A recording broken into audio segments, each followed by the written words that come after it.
ಒಂದ್ಸತಿ ಈ ವಿಡಿಯೋ ನೋಡ್ಕೊಂಡ್ ಬನ್ನಿ. ನಿಜವಾಗ್ಲೂ ಅದನ್ನೆಲ್ಲ ಲೆಕ್ಕಕ್ಕಿಟ್ಟಿಲ್ಲ ಬಾವ. ಬಟ್ ಸ್ಟಿಲ್ ಲೆಕ್ಕ ಅಂತ ಒಂದಿರ್ಬೇಕಲ್ವಾ. ₹1 ಚಾಕ್ಲೇಟ್ ತೊಗೊಂಡ್ರು ಲೆಕ್ಕನ ಬರ್ದಿಡ್ಬೇಕು. Guys carry on. ನಾನು ಬಂದಿರೋ ಇಷ್ಟನ್ನೆಲ್ಲ ಮಾತಾಡ್ಸ್ಕೊಡ್ತೇನೆ. ಶೋರ್. ಅಮೃತಧಾರೆ ಸೀರಿಯಲ್ ನೋಡಿಕೊಂಡು ಸುಮಾರು ಜನ ನಮ್ಗೆ ಮೆಸೇಜ್ ಮಾಡ್ತಾಯಿದ್ರು, ಸರ್ ಈ ಸೋಫಾ ಬೇಕು ಅಂತ ಹೇಳ್ಬಿಟ್ಟು. ಸುಮಾರು ಜನರಿಗೂ ನಾವು ಈ ಸೋಫಾನು ಡೆಲಿವರಿ ಮಾಡಿದ್ದೀವಿ. ಆ ಸೋಫಾ ಬಗ್ಗೆ ತಿಳಿಸ್ಕೊಡ್ತೀನಿ ಬನ್ನಿ. 1+1 ಸೋಫಾ ಯೂಸ್ ಮಾಡಿರೋದು ಆರ್ಟಿಫಿಷಿಯಲ್ ಲೆದರ್ ಐಟು, ಮತ್ತು ಇನ್ನರ್ ಸ್ಟ್ರಕ್ಚರ್ ನೋಡೋಕೆ ಹೋದರೆ ಪೈನರ್ ಸ್ಟ್ರಕ್ಚರ್ ಬರುತ್ತೆ, 40 ಡೆನ್ಸಿಟಿ ಹಾರ್ಡ್ ಫಾರ್ಮ್ ಬರುತ್ತೆ.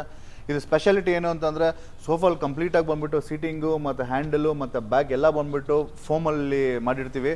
ಮತ್ತು ಕೂತ್ಕೊಂಡಾಗ ಕಂಪ್ಲೀಟಾಗಿ ನಮಗೆ ಸ್ಪೈನ್ಗೆ ಕರೆಕ್ಟಾಗಿ ಅಡ್ಜಸ್ಟ್ ಆಗುತ್ತೆ. ಯಾರಿಗೆಲ್ಲ ವಯಸ್ಸಾಗಿದೆ ಮತ್ತು ಯಾರಿಗಾದ್ರೂ ಬ್ಯಾಕ್ ಪೇನ್ ಇರೋರಿಗೆ, ಸೋಫಾ ಮೇಲೆ ಕೂತ್ಕೊಂಡು ಎದೊಳಗೆ ಕಷ್ಟ ಆಗುತ್ತೆ ಅನ್ನೋರಿಗೆ ಈ ಸೋಫಾ ತುಂಬ ಅಂದರೆ ತುಂಬ ಸೂಪರ್ ಕಂಫರ್ಟಬಲ್ ಆಗಿರುತ್ತೆ. ಇದ್ರ ಎಕ್ಸ್ಪೀರಿಯನ್ಸ್ ಮಾಡಬೇಕಂದ್ರೆ ನಮ್ಮ ಸ್ಟೋರ್ ವಿಸಿಟ್ ಮಾಡಿ. ಇದ್ರ ಬಗ್ಗೆ ಏನೇ ಹೆಚ್ಚಿನ ಡೀಟೇಲ್ಸ್ ಬೇಕಾಗಿದ್ದರೆ ಸ್ಕ್ರೀನ್ ಮೇಲೆ ಕಾಣಿಸಿರೋ ನಂಬರ್ ಕಾಲ್ ಮಾಡಿ. Thank you.